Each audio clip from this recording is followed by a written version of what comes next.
Good morning friends, কেমন আছো তোমরা? আমার পুজো হয়ে গেছে। আমি আজ তোমাদের কাছে নতুন রান্নার রেসিপি শেয়ার করবো। আজকে ধোকার ডালনা করবো। প্রথমে ছোলার ডালটাকে আগে ভিজিয়ে রাখবে, তারপরে ভিজিয়ে গেলে সেটা মিক্সিতে বেটে কড়াইয়ে তেল দেবে। তেল দিয়ে পরে দেখো ওই একটু হিং দিলে, হিং দিয়ে পরে ডালটা ঢেলে দিলে, ডালটা ঢেলে দিলে ওর উপর তুমি একটু নুন, হলুদ, মিষ্টি, একটু সাই গরম মশলা দেবে, আদা বাটা, জিরা বাটা দিয়ে পরে ওটা ভাজলে, ভেজে পরে মানে থালাতে একটু সরষের তেল দিয়ে দিলে, তেল দিয়ে পরে রেখে 10 মিনিট ফ্যানে হাওয়ায় দিলে শুকিয়ে গেলে তারপরে সেটাকে পিস পিস করে কাটবে, দেখবে। তারপরে আবার কড়াইয়ে তেল দিলাম, তেল দিয়ে পরে দেখো লাল লাল করে আমি ভাজলাম ধোকাগুলো।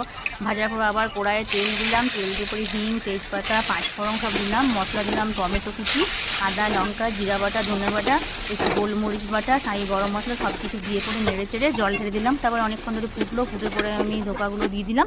দিয়ে পরে নামাবার সময় একটু তুমি ঘি ফোড়ন দিবে। ঘিয়ের কিন্তু ঘি একটা তোমাকে যে বলে দিচ্ছি, ঘিটাতে কিন্তু একটু চিনি দিয়ে ঘিটা পোড়াবে, ঠিক আছে? আর লং এলাচ দিয়ে দিবে। তারপরে আমি দিবে। আমার রেসিপি তোমাদের কেমন লেগেছে একটু